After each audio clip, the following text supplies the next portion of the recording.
आज हम आपको बायोएक्टिव मॉलिक्यूल्स के बारे में बताएंगे। तो माइक्रोब्स का यूज़ हम बहुत सारे प्रोडक्ट्स पाने के लिए करते हैं और वो प्रोडक्ट्स हमारे कमर्शियल और इंडस्ट्रियल पर्पस से यूज़ किए जाते हैं। कुछ जैसे कुछ ऑर्गेनिक एसिड्स हैं, कुछ अल्कोहल हैं, कुछ एंजाइम्स हैं। तो अब हम यहाँ पर देखते हैं कि माइक्रो ऑर्गेनिज्म का यूज़ करके हमें कौन कौन से प्रोडक्ट मिलते हैं जिनका हम अपनी हाउस होल्ड प्रोडक्ट्स में और इंडस्ट्रीज़ में जिनका हम यूज़ करते हैं। तो सबसे पहली चीज़ है कि हमें कौन कौन से एसिड्स मिलते हैं। तो सबसे पहला एसिड है सिट्रिक एसिड, और सिट्रिक एसिड जो है वो हमें मिलता है एक फंगस एस्परजिलस नाइगर की हेल्प से। और दूसरा जो हमारा एसिड है वो है एसिटिक एसिड। एसिटिक एसिड जो है हमें एसिटोबैक्टर एसिटी बैक्टीरिया की हेल्प से मिलता है।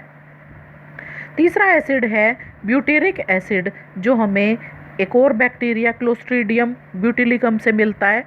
और फोर्थ एसिड है लैक्टिक एसिड, जो हमें लैक्टोबैसिलस बैक्टीरिया से मिलता है।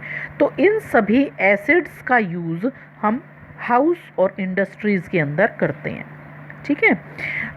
अब हम देखते हैं कि माइक्रो ऑर्गेनिज्म की हेल्प से हमें और क्या क्या चीज़ें मिलती हैं। जैसे माइक्रो ऑर्गेनिज्म का यूज़ हम इथेनॉल बनाने के लिए करते हैं। तो इसके लिए हम एक यीस्ट का यूज़ करते हैं जिसका नाम है सैक्रोमाइसिस सर्विसी। और इथेनॉल का यूज़ जो है कहाँ पर किया जाता है? बिवरेजेस, वाइन, बियर, विस्की, रम, ये सब इथेनॉल के ही प्रोडक्ट्स हैं। तो नेक्स्ट आता है फिर एंजाइम्स, कि कौन कौन से एंजाइम्स हमें माइक्रो ऑर्गेनिज्म की हेल्प से मिलते हैं।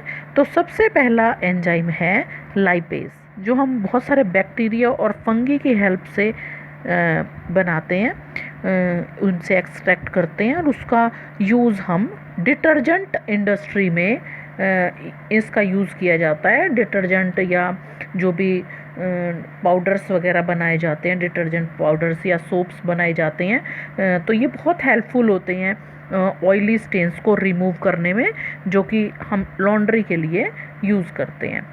अब नेक्स्ट आता है पैक्टिनेज एंड प्रोटीएज। तो ये एंजाइम हमें किससे मिलते हैं? ये भी हमें बैक्टीरिया से मिलते हैं। तो आपने बहुत बार नोटिस किया होगा कि जो बाज़ार से हम बॉटल्ड फ्रूट जूस खरीद कर लाते हैं वो ज़्यादा क्लियर होते हैं, जबकि जो घर पे हम बनाते हैं वो थोड़े ओपेक से होते हैं। तो बॉटल्ड फ्रूट जूस की क्लैरिटी किस वजह से है? क्योंकि उनके अंदर पैक्टिनेज और प्रोटीएज का यूज़ किया जाता है। तो इनका हम यूज़ किस में करते हैं? बॉटल्ड फ्रूट जूसेस को बनाने के लिए करते हैं, पैकिंग करने के लिए करते हैं। नेक्स्ट एंजाइम है स्ट्रेप्टोकाइनेज। ठीक है। अब ये स्ट्रेप्टोकाइनेज क्या है? स्ट्रेप्टोकाइनेज जो हमें एंजाइम है वो स्ट्रेप्टोकोकस बैक्टीरिया से मिलता है, और इसका यूज़ एक क्लॉट बस्टर की तरह से किया जाता है। जो भी पेशेंट्स हैं उनकी ब्लड वेसल्स से क्लॉट्स को रिमूव करने के लिए, जिनको मायोकार्डियल इन्फ्रैक्शन या हार्ट अटैक की प्रॉब्लम रही हो, तो क्लॉट बस्टर की तरह हम स्ट्रेप्टोकाइनेज का यूज़ करते हैं। नेक्स्ट बायोएक्टिव मॉलिक्यूल है साइक्लोस्पोरिन ए, जो हमें फंगस ट्राइकोडर्मा पॉलीस्पोरम से मिलता है, और इसको हम इम्यूनोसप्रेसेंट की तरह यूज़ करते हैं। और इम्यूनोसप्रेसेंट ऐसे पेशेंट्स को दिया जाता है जिनका ऑर्गन ट्रांसप्लांट हुआ हो, तो उनको ये सब देना पड़ता है। नेक्स्ट बायोएक्टिव मॉलिक्यूल है स्टेटिन, जो हमें यीस्ट मोनास्कस परप्यूरिस से मिलता है, और इसका use blood cholesterol lowering agent की तरह से किया जाता है।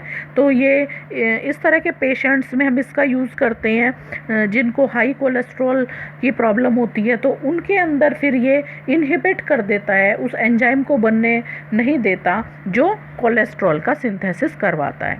तो यहाँ पर हमने डिस्कस किया आज बायोएक्टिव मॉलिक्यूल्स के बारे में।